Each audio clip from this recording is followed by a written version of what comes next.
Assalamualaikum warahmatullahi wabarakatuh. Kami telah memilih tajuk kajian terhadap ibadah puasa dari aspek kesihatan dan perubatan. Tajuk ini ialah tajuk yang dapat dikaitkan dengan kehidupan seharian kita. Dengan kefahaman Islam dan tanggungjawab sebagai individu Muslim, setiap dari kita akan cuba supaya melaksanakan tugas dan tanggungjawab sebagai Muslim. Lantaran itu, haruslah kita mengetahui faedah dan kesan puasa itu kepada fizikal dan mental seorang manusia. Untuk membuat kajian ini lebih dipercayai, kami telah mengkaji beberapa jurnal terdiri daripada kajian-kajian profesor dan penemuan mereka sebagai rujukan dan sumber ilmu untuk membahas puasa dari aspek kesihatan dan perubatan. Tajuk ini amat penting untuk dikupas sebagai peringatan kepada masyarakat. Ini kerana ramai yang tidak mengambil tahu atau tidak didedahkan secara terperinci tentang kebaikan puasa dari aspek kesihatan dan perubatan. Kelebihan berpuasa dalam menangani masalah kesihatan manusia. Antara kelebihannya adalah berpuasa dapat menangani masalah obesiti. Hal ini dapat dilihat melalui kajian adalah sewaktu kita berpuasa, kadar lemak dalam tubuh badan dapat dikurangkan kerana sewaktu kita berpuasa, lemak dalam tubuh badan kita yang sedia ada akan dibakar dan menjadikan tenaga sewaktu kita berpuasa. Seterusnya, selain itu, berpuasa juga dapat meningkatkan kecerdasan otak. Hal ini dapat dilihat melalui kajian bahawa sewaktu kita berpuasa, otak kita akan mengeluarkan hormon-hormon tertentu yang membantu melambatkan proses degenerasi sel otak, justru mengurangkan risiko menerima penyakit neurodegeneratif seperti Alzheimer dan Parkinson. Akhir sekali, berpuasa dapat membantu dalam menangani masalah jantung.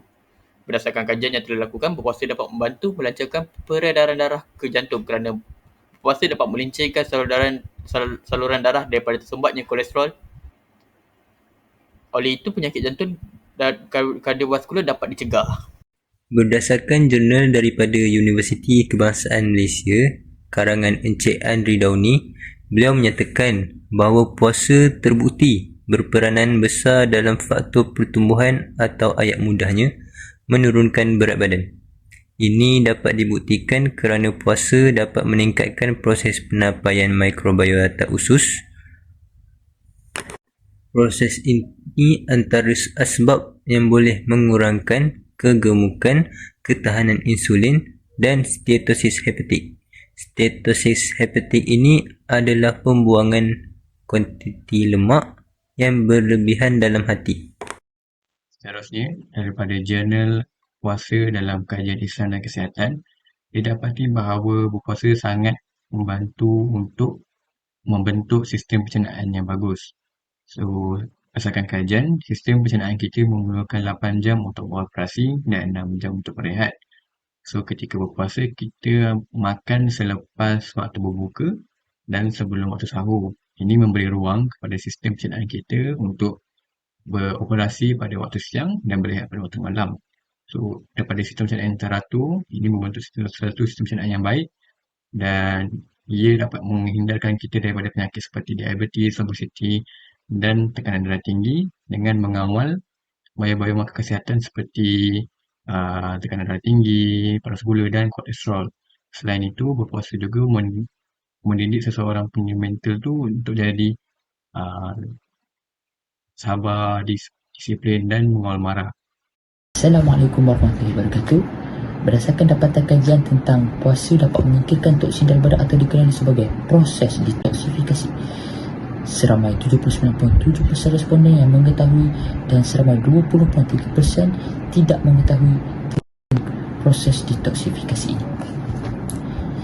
Detox atau detoksifikasi adalah cara tubuh untuk memperoleh gizi yang tepat dan memberikan tubuh kesempatan dalam pembuangan zat-zat yang beracun. Berikut adalah tanda tubuh perlu detoksifikasi. Tubuh rasa lemah, jerawat naik, badan kita tidak bermain untuk melakukan sesuatu perkara, mood swing tanpa sebab, jadual bilik yang tidak teratur terhadap wanita, dan kita juga susah untuk tidur ataupun sulit untuk tidur.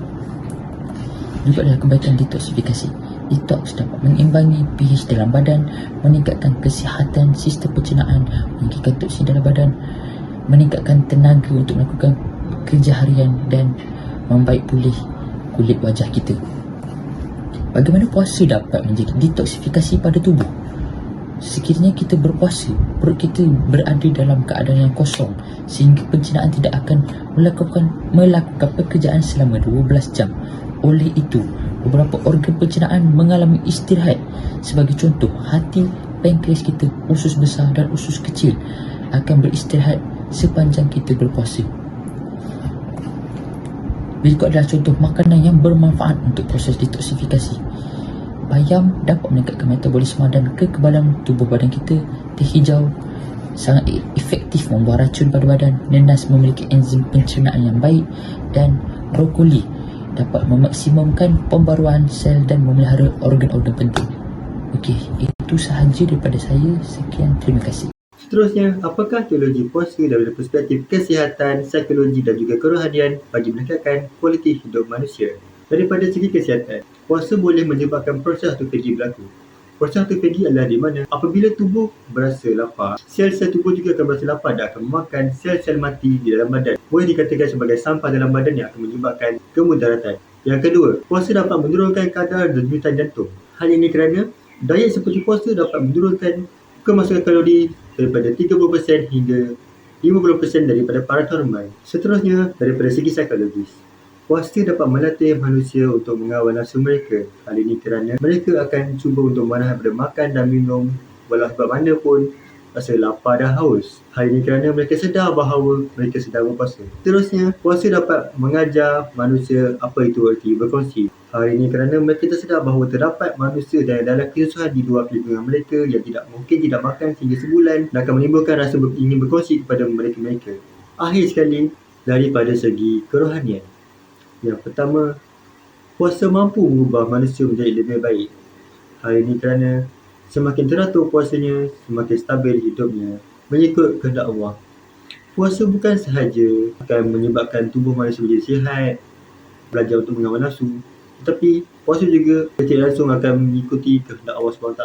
Puasa adalah berada di kedudukan ketiga dalam rukun Islam. Mereka adalah hasil dapatan daripada kajian soal sidik yang telah dilakukan kepada 57 orang responden.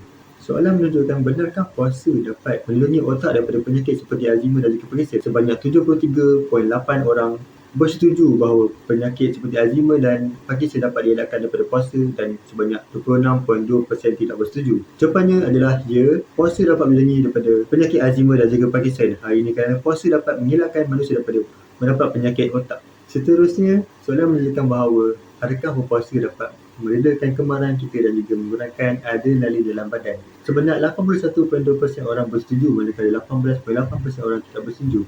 Hal ini boleh dikatakan ya kerana apabila puasa, badan akan rasa lapar dan kemarahan akan berkurangan. Berdasarkan dua metod kajian yang telah kami lakukan, iaitu kajian terata dan juga soal sedik kepada 57 responden, didapati bahawa pandangan yang diterima ialah bersifat positif. Ini kerana majoriti daripada responden bersetuju dengan pandangan-pandangan daripada kajian terata. Majoriti responden bersetuju dan mengetahui bahawa berpuasa boleh menjaga kesihatan kita, seperti melindungi otak kita daripada penyakit Alzheimer dan juga Parkinson. Namun begitu, tidak sependapat oleh responden, iaitu majoriti pada mereka bersetuju untuk mengambil makanan tambahan seperti vitamin untuk membantu mereka ketika berpuasa. Sedangkan menurut kajian itu, ini telah terbukti bahawa kita tak perlu pun ambil makanan tambahan seperti vitamin tersebut kerana lemak-lemak dalam badan kita sudah pun mencukupi untuk menjalani amalan berpuasa seharian. Rumusan. Berdasarkan kajian, perkara yang dapat dirumuskan adalah berpuasa bukan sahaja merupakan amalan yang dilakukan oleh orang Muslim, namun ianya juga dilakukan oleh pelbagai agama. Hal ini dapat dilihat daripada atas dasar yang sama, di mana berpuasa bertujuan untuk menjaga kesihatan mental dan fizikal setiap manusia. Dengan ini, terbuktilah bahawa berpuasa amat mendatangkan faedah kepada kesihatan mental dan fizikal seseorang. Demi mencapai kesihatan optimum, berpuasa juga merupakan salah satu cara yang efektif dan menjadi titik permulaan dalam mengamalkan gaya hidup yang sihat.